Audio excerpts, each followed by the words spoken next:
بسم اللہ الرحمن الرحیم۔ السلام علیکم دوستو، دنیا بھر کی خبروں میں آج آپ سنیں گے، لیکن اس سے پہلے اگر ہو سکے تو لائک اور سبسکرائب کا بٹن ضرور دبا لیں۔ شکریہ۔ صدر جو بائیڈن چاہتے ہیں کہ چائنا کے ساتھ رابطے کے راستے کھلے رہیں۔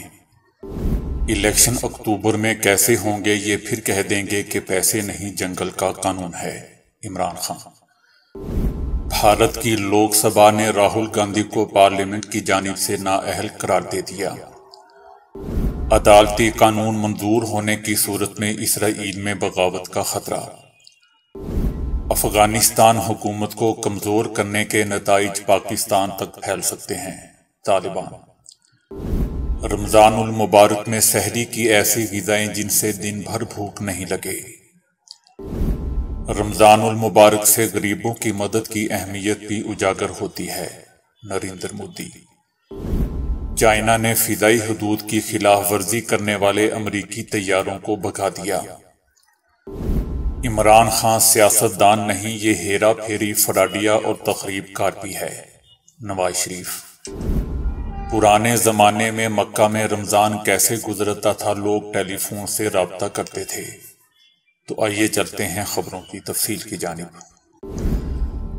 امریکہ کا کہنا ہے کہ صدر جو بائیڈن کی انتظامیہ چائنا کے ساتھ رابطے کے راستے کھلے رکھنے کا ارادہ رکھتی ہے اور چینی صدر شی جن پنگ کے دورہ روس سے اس حوالے سے امریکہ کے موقف میں کوئی تبدیلی نہیں آئی ہے۔ صدر جو بائیڈن چاہتے ہیں کہ چائنا کے ساتھ رابطے کے راستے کھلے رہیں، اس سلسلے میں کچھ بھی نہیں بدلا ہے۔ امریکہ مناسب وقت پر صدر شی جن پنگ کے ساتھ بات چیت جاری رکھے گا۔ چائنا کے صدر شی جن پنگ نے پیر کو روس کا دورہ کیا تھا۔ دوسری طرف روس کا کہنا ہے کہ امریکہ نے یوکرین کے لیے جاسوسی بھی شروع کر دی ہے۔ امریکہ کے جاسوس ڈرون طیارے ایسی معلومات اکٹھی کر کے یوکرین کو دینے کی کوشش کر رہے ہیں کہ جس کی روح سے روسی سرزمین اور روسی فوجوں پر حملہ کیا جا سکے۔ ہماری سرحدوں کے قریب امریکہ کی کارروائیاں ناقابل برداشت ہیں اور ہمیں معلوم ہے کہ امریکہ کے ڈرون طیارے کس مشن پر ہیں۔ عمران خان نے کہا ہے کہ نواز شریف کی اس الیکشن میں سیاسی موت ہونے والی ہے۔ صحافی نے سوال کیا کہ کیا آپ سمجھتے ہیں کہ سپریم کورٹ الیکشن کمیشن کے فیصلے کو یکسر اڑا دے گی؟ اس کے جواب میں عمران خان نے کہا کہ اگر نہیں اڑائے گی تو سوال یہ ہے کہ الیکشن اکتوبر میں کیسے ہوں گے، ایسے تو یہ کبھی بھی کہہ دیں گے کہ پیسے نہیں ہے، جنگل کا قانون بنا ہوا ہے۔ دوسری طرف چائنا نے پاکستان کے لیے $2 ارب کا سیف ڈپازٹ قرض مؤخر کر دیا ہے، جبکہ حکومت نے امید ظاہر کی ہے کہ چائنا کے بعد سعودی عرب اور متحدہ عرب امارات کی جانب سے جلد فنانسنگ کی توقع ہے۔ وزارت خزانہ کا کہنا ہے کہ اس ماہ چائنا سے مزید $30 کروڑ پاکستان آنے کی توقع ہے اور اس ماہ زر مبادلہ کے ذخائر $5 ارب سے تجاوز ہونے کی امید ہے۔ وزارت خزانہ کا مزید کہنا ہے کہ چائنا نے $2 ارب کے سیف ڈپازٹ کی واپسی 1 سال کے لیے مؤخر کی ہے۔ دوستو، یاد رہے کہ IMF کی جانب سے جاری کردہ بیان میں کہا گیا ہے کہ بیرونی مالیاتی یقینی دہانیوں کے بعد پاکستان کے ساتھ اگلا قدم اٹھا سکیں گے۔ پاکستان کو دیگر مالیاتی اداروں اور دوست ممالک سے بھی مالی تعاون یقینی بنانا ہوگا۔ کانگریس کے رہنما راہل گاندھی کو 23 مارچ کو صورت عدالت کی جانب سے حد عزت کے مقدمے میں سزا سنائے جانے کے بعد بھارت کی لوک سبھا کے رکن کے طور پر پارلیمنٹ کی جانب سے نااہل قرار دے دیا گیا۔ لوک سبھا کا اجلاس 1 گھنٹے بعد ہی ملتوی کر دیا گیا۔ کانگریس نے اس فیصلے کو سیاسی قرار دیا ہے۔ صورت کی عدالت نے وزیر اعظم مودی کے بارے میں ریمارکس پر انہیں 2 سال قید کی سزا سنائی تھی، تاہم عدالت نے انہیں ضمانت دے دی اور سزا کو 30 دن کے لیے معطل کر دیا تاکہ وہ اعلیٰ عدالت میں اپیل کر سکیں۔ راہل گاندھی کا موقف ہے کہ ان کا یہ بیان کرپشن کو اجاگر کرنا تھا، نہ کہ کسی برادری کے خلاف تھا۔ اسرائیلی اپوزیشن لیڈر یائر لیپڈ نے وزیر اعظم نیتن یاہو کی پارٹی کے ارکان سے نیتن یاہو سے علیحدگی اختیار کرنے کا مطالبہ کر دیا۔ دوستو، یاد رہے کہ اس سے پہلے نیتن یاہو نے کہا تھا کہ اپوزیشن مذاکرات کی میز پر بیٹھنے سے انکار کر رہی ہے، لیکن یائر لیپڈ نے نیتن یاہو کے بیانات کو جھوٹ قرار دے دیا۔ نیتن یاہو نے کہا تھا کہ ان کی حکومت عدالتی نظام میں اصلاحات کے لیے آگے بڑھنے کے لیے پرعزم ہے، اور اپوزیشن کے نمائندوں نے اس مسئلے پر بات چیت سے انکار کر دیا۔ انہوں نے مزید کہا کہ ہم ججوں کی کمیٹی کو کنٹرول نہیں کریں گے، لیکن ہم عدالت اور اس کے طریقوں میں توازن حاصل کریں گے۔ دوسری طرف اسرائیلی جنرل انٹیلی جنس کے سربراہ نے نیتن یاہو کو اندرونی تقسیم سے خبردار کیا ہے کہ بیرونی سلامتی کے خطرات اسرائیل کے سامنے ہے، اس دوران یہ ایک بڑا خطرہ ہے۔ عدالتی نظام میں اصلاحات کا قانون منظور ہونے کی صورت میں اسرائیلی فوج میں بحران پیدا ہو جائے گا۔ طالبان کا کہنا ہے کہ طالبان حکومت کو کمزور کرنے کے نتائج افغانستان تک محدود نہیں رہیں گے۔ ایسی صورتحال میں سیکیورٹی، پناہ گزینوں، معاشی صحت اور دیگر شعبوں میں ایسے چیلنج پیدا ہوں گے جو پاکستان، خطے اور دنیا کے لیے مشکل ہوں گے۔ ہم امریکہ اور دیگر ممالک کو یاد دلانا چاہتے ہیں کہ پابندیاں لگانے اور دباؤ ڈالنے سے اختلافات دور نہیں ہوں گے۔ افغانستان ناکام حکومتوں کی تاریخ رکھتا ہے، اور عالمی طاقتیں اور مضبوط اتحاد بھی اسے روکنے میں ناکام رہے ہیں۔ یہ تلخ حقیقت ہے کہ گزشتہ 2 دہائیوں سے افغان معیشت کا مکمل دار و مدار بیرونی امداد پر رہا ہے۔ اب غیر ملکی امداد رکنے کے بعد افغان عوام کی بنیادی ضروریات کو پورا کرنا ضروری ہے۔ افغانستان میں ترجیحی بنیادوں پر روزگار کے مواقع اور انفراسٹرکچر کو بحال اور مکمل کرنا لازمی ہے۔ رمضان المبارک میں روزے کے دوران خود کو چاق و چوبند اور توانا رکھنے کے لیے سحری میں سپر فوڈز کھائے جانے چاہیے، تو شام تک جسم میں توانائی برقرار رہتی ہے۔ رمضان المبارک میں پورا دن بھوک نہ لگے اور توانائی بھی برقرار رہے تو اس کے لیے غذائیت کے رہنما اصولوں پر کاربند ہونا پڑے گا۔ ماہرین تجویز کرتے ہیں کہ روزہ دار اگر پورا دن توانا رہنا چاہتے ہیں تو انرجی ڈرنک سے مکمل پرہیز کریں، تلی ہوئی چیزوں کو کم سے کم کر دیں یا ان اشیاء کو بہت معمولی مقدار کے تیل میں پکائیں۔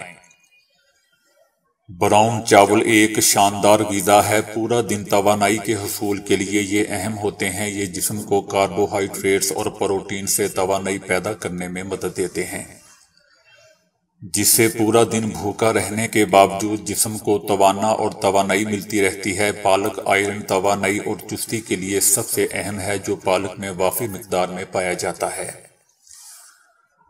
اس سے تھکاوٹ میں کمی ہوتی ہے اور انسان پورا دن خود کو توانا محسوس کرتا ہے اور معمولات زندگی ادا کر سکتا ہے۔ پھلیاں اور خشک میوہ جات بھی توانائی کا خزانہ ہے۔ ان میں فائبر زیادہ ہوتا ہے جو انسولین کی مزاحمت کو کم کرتا ہے اور جسم میں شوگر کے لیول کو کنٹرول کرتا ہے۔ یاد رہے دوستو کہ شوگر لیول کے اوپر نیچے ہونے سے تھکاوٹ اور کمزوری کا احساس ہوتا ہے۔ پالک کی طرح دالوں میں بھی آئرن بھرپور مقدار میں پایا جاتا ہے۔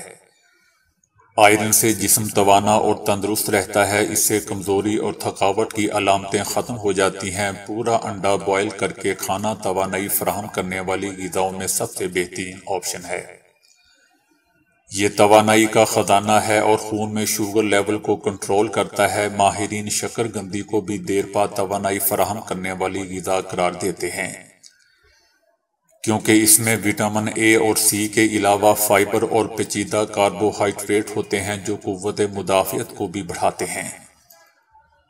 پنیر اور دہی کو بھی سحر اور افطاری میں استعمال کر سکتے ہیں۔ اس کے فائدے سب جانتے ہیں، بتانے کی ضرورت نہیں ہے۔ کوئی بھی موسمی پھل انسانی جسم کے لیے بھی کافی مفید ہوتا ہے۔ اس سے قوت مدافعت بڑھتی ہے اور جسم تندرست اور توانا رہتا ہے۔ سحر اور افطار میں پھل کا استعمال دن بھر آپ کو بغیر تھکے متحرک رکھتا ہے۔ بھارتی وزیر اعظم نریندر مودی نے رمضان المبارک کے آغاز پر مسلمانوں کو مبارکباد دیتے ہوئے نیک تمناؤں کا اظہار کیا ہے۔ بھارت میں بھی ماہ رمضان کا دوستو آغاز ہو چکا ہے اور پورے ملک میں مسلمان مذہبی جوش و خروش کے ساتھ روزے رکھ رہے ہیں اور تراویح ادا کر رہے ہیں۔ نریندر مودی نے مسلمانوں کو مبارکباد اور نیک تمناؤں کا اظہار کرتے ہوئے کہا کہ دعا ہے کہ یہ ماہ مقدس ہمارے معاشرے میں مزید اتحاد اور ہم آہنگی کا باعث ہوگا۔ اس ماہ سے غریبوں کی مدد کی اہمیت بھی اجاگر ہوتی ہے۔ نریندر مودی نے اپنے اس پیغام کے آخر میں دستخط بھی کیے۔ چائنا نے فضائی حدود کی خلاف ورزی کرنے والے امریکی طیاروں کو بھگانے کا دعویٰ کیا ہے۔ چائنا نے دعویٰ کیا ہے کہ امریکی جنگی طیارہ جنوبی چائنا میں بحری حدود کی فضا میں داخل ہوا تھا، جس سے آبی گزرگاہ کے امن کو خطرہ لاحق ہو گیا تھا۔ چینی فوج نے فوری رد عمل دیتے ہوئے امریکی گائیڈ میزائل ڈسٹرائر کو خبردار کیا اور انہیں بھاگنے پر مجبور کیا۔ دوسری جانب امریکہ نے چینی دعوے کو مسترد کر دیا۔ امریکی بحریہ نے کہا کہ طیارے نے عالمی قوانین کے تحت ہی معمول کی کارروائی کے دوران اڑان بھری تھی۔ امریکہ نے کہا کہ طیارے کو بھگانے کا چینی دعویٰ غلط ہے۔ طیارے نے معمول کی پرواز کی تھی اور واپس لوٹ آیا تھا۔ امریکہ نے چینی دعوے کو جھوٹ قرار دیا۔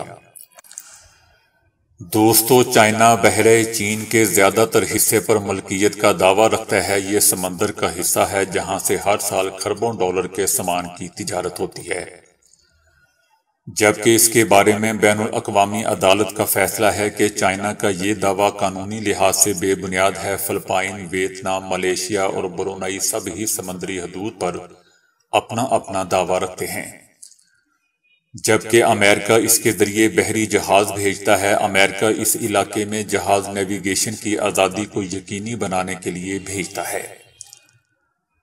امریکہ کا مزید کہنا تھا کہ جہاں تک بین الاقوامی قوانین اجازت دیتے ہیں وہاں تک امریکی جہاز اڑتے رہیں گے اور کشتیاں سفر کرتی رہیں گی۔ نواز شریف نے الزام عائد کیا ہے کہ عمران خان سیاست دان نہیں، تخریب کار ہے۔ سیاست میں ایسے تخریب کاروں کی کوئی گنجائش نہیں ہے۔ حکومت نے تحقیقات کے لیے JIT تشکیل دے دی ہے جو اس سارے معاملے کی چھان بین کرے گی اور اپنی رپورٹ پیش کرے گی۔ انہوں نے کہا کہ یہ بڑے سنگین واقعات ہیں۔ نواز شریف نے کہا کہ دنیا جانتی ہے کہ یہ ہیرا پھیری اور فراڈیا بندہ پہلے تھا، اب تخریب کار بھی ہے۔ اس کا کسی کو علم نہیں تھا، اب واسطہ پڑا ہے تو سامنے آیا ہے۔ اس سے بڑا فراڈیا پاکستان کی سیاست میں نہیں دیکھا۔ انہوں نے کہا کہ اس سے بڑا تخریب کار پاکستان کی سیاست میں کوئی نہیں۔ نواز شریف کا مزید کہنا تھا کہ لاہور میں پولیس والوں پر پیٹرول بم پھینکے گئے، اگر پولیس والے نہ بھاگتے تو مر جاتے۔ نواز شریف نے کہا کہ پہلی دفعہ کسی پارٹی کی طرف سے یہ ایسی حرکت ہوئی ہے جو ناقابل برداشت ہے، یہ ناقابل برداشت ہے۔ ایسے لوگوں کے خلاف ایکشن ہونا چاہیے۔ اس شخص نے ملک کو تباہی کے دہانے پر لا کھڑا کیا ہے۔ سوشل میڈیا پر خانہ کعبہ کی دوستوں کچھ ایسی نایاب اور پرانی ویڈیوز اور تصاویر سب کو خوب حیران کر رہی ہے۔ ایک ایسی ہی ویڈیو اور تصویر وائرل ہے جس میں خانہ کعبہ اور مسجد الحرم کے ارد گرد ٹیکنالوجی اور سہولیات کا فرق واضح دکھائی دے رہا ہے۔ خانہ کعبہ کی ایک تصویر نے سب کی یاد کو خوب تازہ کیا جب حج اور عمرہ پر جانے والے اپنے پیاروں سے مسجد الحرم کے پاس موجود ٹیلی فون سے رابطہ کرتے تھے۔ لمبی قطاروں میں لگے پیارے اپنے پیاروں سے بات کرنے کے منتظر ہوا کرتے تھے، کیونکہ اس وقت نہ تو موبائل فون ہوا کرتا تھا اور نہ ہی انٹرنیٹ۔ جبکہ رمضان کا وقت بھی کافی دلچسپ ہوتا تھا جب لوگوں کے درمیان محبت بھائی چارہ ہوتا تھا۔ خانہ کعبہ اور مسجد نبوی صلی اللہ علیہ وآلہ وسلم، وہاں آئے مسلمان نہ صرف اللہ کی عبادت کرتے بلکہ محض ایک کھجور اور پانی سے بھی روزہ افطار کیا کرتے تھے۔ تاہم اب روزہ داروں کے لیے مسجد نبوی صلی اللہ علیہ وآلہ وسلم اور مسجد الحرم میں بھی بہت بڑا خاص اہتمام کیا جاتا ہے۔ تو دوستو، ابھی کے لیے اتنا ہی۔ ویڈیو کو لائک اور شیئر کرنے کا بہت بہت شکریہ۔